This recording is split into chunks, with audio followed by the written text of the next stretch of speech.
sa tunay na pagbabago.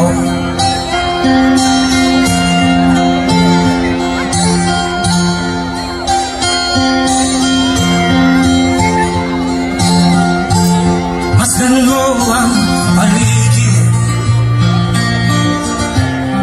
alamak mga krimen, rape, droga at mga nakawan. Dapat nga Vice President of the Philippines, Inday Sara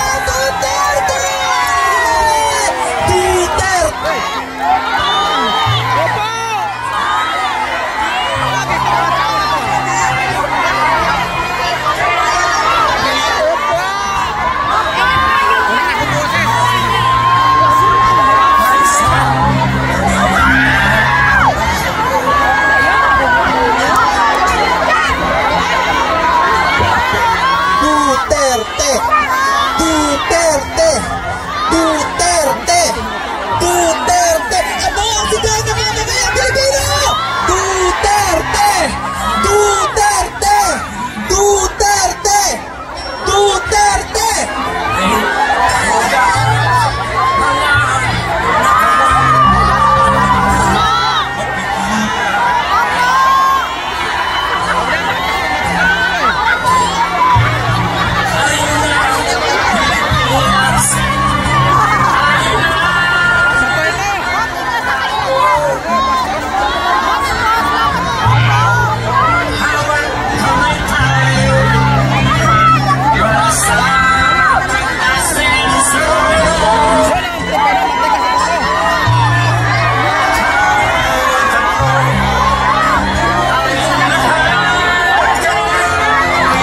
Ano ang sigaw ng mga mamayang Pilipino?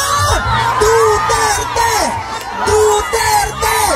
Duterte! Duterte!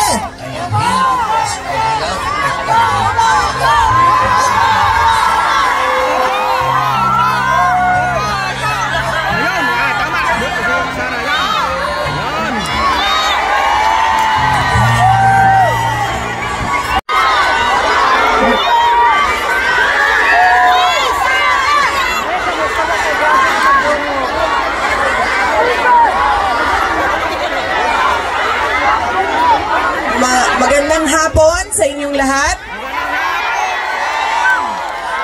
Unahin po muna natin ang ating pagpapasalamat sa Diyos dahil sa magandang araw na ito at sa safe na pagbiyahe ninyong lahat papunta dito sa The Hague, Netherlands. At syempre, dahil bumiyahe kayo papunta dito, ay mag-ingat kayo sa biyahe ninyo pauwi lahat sa inyong mga tirahan mamayang hapon.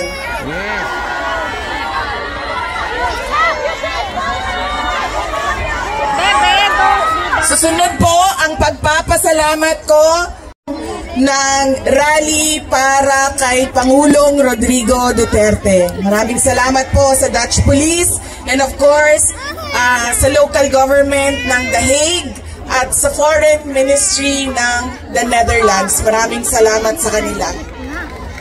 Ang susunod na pagpapasalamat po ay mula sa akin para sa ating mga organizers ngayong hapon na ito sa Executive Committee na nag-meeting araw-araw, iba't ibang time zone para pag-usapan kung paano natin maisagawa ang ating pagsuporta, pagpapakita ng suporta kay Pangulong Rodrigo Duterte na patiwasay at maayos ang ating pagsama-sama ngayong hapon na ito.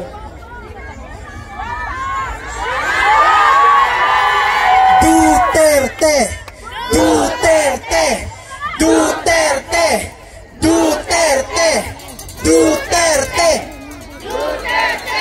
Kanina nung naglalakad ako papunta dito sa park, meron akong mga nakasalubong na mga galing Germany. At Tinanong ko sila kung gaano katagal ang biyahe mo, ma'am, papunta dito. Sabi niya 9 hours daw. At 9 hours din daw siyang babiyahe pauwi. So ganyan ang pinapakita ninyo na pagsuporta kay Pangulong Duterte at pagmamahal sa ating bayan. Maraming salamat sa inyong lahat. Alam ko, lahat kayo may hanap buhay, may kailangan asikasuhin, may mga personal na pinagdadaanan, merong kailangan na paglalaban na gawin sa mga damit ninyo, paglilinis ng bahay, pagbayad ng utang,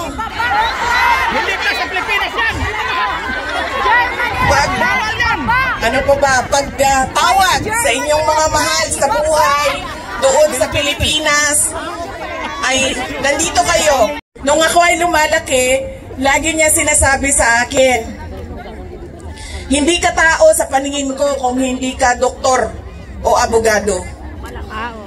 Lagi niya yan paulit-ulit habang ako ay lumalaki. Lagi niya yan sinasabi, pag hindi ka natapos ng pag-aaral mo, magiging abo ka dyan sa gilid ng daan. You always emphasized that you mean nothing to the world if you do not finish your education. That was his